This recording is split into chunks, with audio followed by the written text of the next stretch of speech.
The last full SimCity game that we got was SimCity 4 back in 2003, and I don't think EA was really expecting how many people wanted to play a new SimCity game. Clearly. Now, SimCity does do a lot of really good things, but it also has a lot of questionable design choices. Besides the most obvious one. Yes, it's always online, and right now, the servers suck. But there's a lot more to it than just that. They simplified quite a bit to make SimCity easier to play. For example, roads now connect everything, so you don't need to worry about sewage pipes or power lines, as that's all handled by the roads. So the roads basically become the skeleton of your city. And you can finally have curved roads, which is really nice. But it does kind of come at a cost. They do look really, really neat, but it's not exactly efficient. It's still best just to do the rigid grid system, so you can either look nice or have the best numbers. You can't have both. It's nice that the road simplified a lot of things and makes it easier to connect your city, but the downside is that everything needs to be on roads, and it kind of stifles a lot of creativity. To give an example, I wanted to have this ring of high-value houses, and right in the center of this ring I wanted to put a park, which would increase the land value of everything around it. But the parks themselves have to be snapped onto roads, and it just doesn't look as nice. The same thing was happening when I just wanted to have rows of trees running parallel alongside the highway.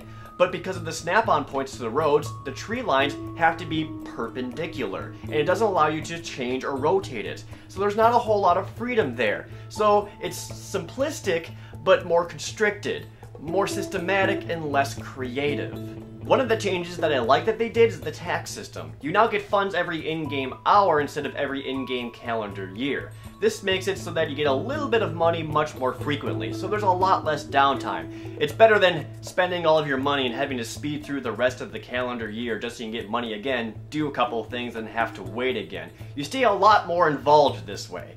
Another cool addition are citizen requests, and these are basically like little mini missions that you can do for your city. As you're playing, these little speech bubbles will pop up, you can click on it and talk to your citizen, and a lot of times they'll ask you to do some mandatory stuff to make your city better, like better healthcare or better mass transit. But sometimes they'll do some completely optional stuff, and if you fulfill their request, they'll usually give you a bunch of bonus money as a reward, but there will always be some consequences with it. For example, there will be a guy who wants to throw a huge block party and he'll pay you $50,000 if you do it. But your city will generate a lot more trash and you're going to have to deal with that. It's a really, really cool risk versus reward system. Probably the coolest new feature is the modules, and these are basically add-ons that you can put onto some of your service buildings to make them more efficient. For example, if your police department has problems getting all the crime in the city, you can give them more jail cells so that they can hold more criminals. Or you can give them more cop cars so that they can respond to more crimes. Or if your schools are getting too full, you can just plop down extra classrooms. It's really cool to put down these modules and see the bonuses go into effect. Plus, it also looks a lot nicer to have one really efficient police department instead of 20 police buildings peppered throughout your whole city.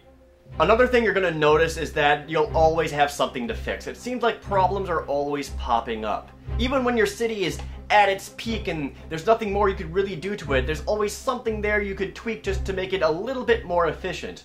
And this is kind of good because it'll always give you something to do. But on the downside, you never really feel like you're wholly succeeding because something is always wrong. If anything, these problems pop up too frequently, especially when they're unnecessary. To give an example, I had a city with 3 clinics and 1 maxed out hospital, and I got a little alert saying that I needed better health coverage because one person got sick because he didn't know how to use a damn hospital. It gets to be annoying and then downright frustrating. But they did this on purpose so that you'll always have something to do, which is good because you're going to hit your city limit very, very quickly. The city sizes are pretty small. Even when you have a city of hundreds of thousands of people, it doesn't feel like a megalopolis because it's not very expansive. Compare this to some of the previous SimCity games where even in the Super Nintendo version it felt like you had a huge city. Or SimCity 2000 where you could have huge cities. Now, EA did say that they may consider increasing the city size limits in the future, but we both know that's not going to happen. Even more disappointing is that there are no randomized city maps. You select a region, and then you select an area within that region, and that city area is always going to be the same. It'll always have the same highway, the same rivers, and the same resources inside of it. And on top of that, you can't terraform. You cannot raise or lower the land how you want to. You can't put in rivers or lakes wherever you would like to. It's another way that the simplicity of the game is kind of restrictive and ruining a lot of creativity. And of course, there's the one big problem. SimCity is always online. You have to be connected to EA servers in order to play the game, even in single player. And the servers suck. They're bad. EA has added some more servers since the launch, but they're still not better. You'll still get disconnected all the time. But even with all of those problems, there's a design flaw with the always online connection. They really want SimCity to be this cooperative multiplayer game. When you have a region and you're building your city, other players can join that region and build their own cities in the empty areas. And for the most part, it's actually kind of cool. You can help each other's cities out. For example, you can get resources to each other. If one city has excess of electricity or water, they can sell it to the other cities and get them covered, and they'll get the money for it. If you have a coal power plant that's running out of coal, another city that has a coal mining facility can deliver that coal to your power plant to keep you covered. It's really cool. It's cool to be building your city and see your friends' cities booming off in the distance. A lot of the building upgrades that you create benefit everybody in the region. For example, you can't have a college or a university until you have a Department of Education. But if just one person has a Department of Education on their town hall, everybody in the region can now build a university. That's really cool, and if you communicate with everyone else there, you can make sure you have all of your bases covered and be able to get all the upgrades possible. The ultimate multiplayer goal is to create a great work, and great works are these huge structures that are so big they require their own area just to create them.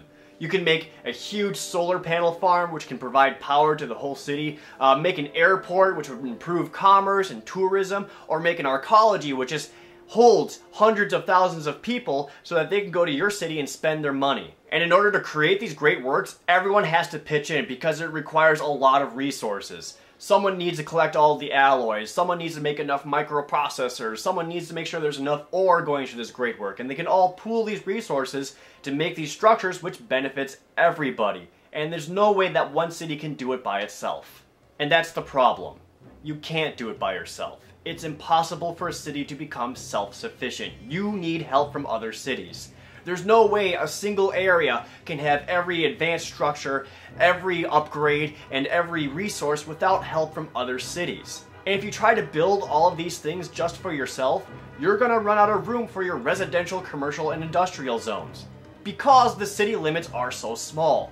Now you can run multiple cities by yourself, but it's not exactly practical. Something's gonna end up getting ignored, or you're gonna go back to your old city and forget what it was you needed to be working on. So the multiplayer aspect is practically forced upon you. Even if you did play online by yourself, you're going to need other cities and other people just so that you can succeed as much as possible. Imagine your city is getting all of its electricity and water from one city and all of its police coverage from another neighboring city.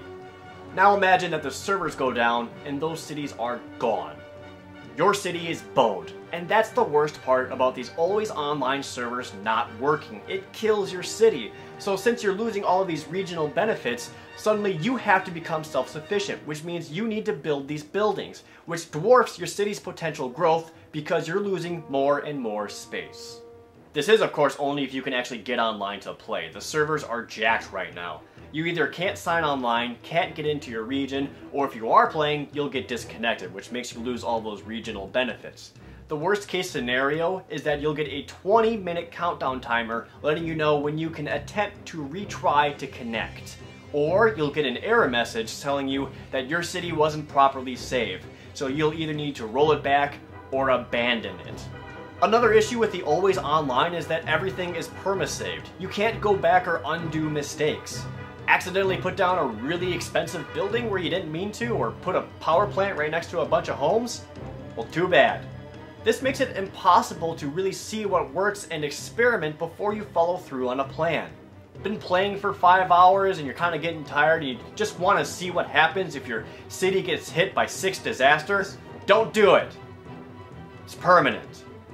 SimCity does a lot of interesting, good things. The roads are simple and easy to use. The module system is great. Helping other players out with resources and region-wide bonuses is awesome. But the forced multiplayer with the really bad online servers halt all of that.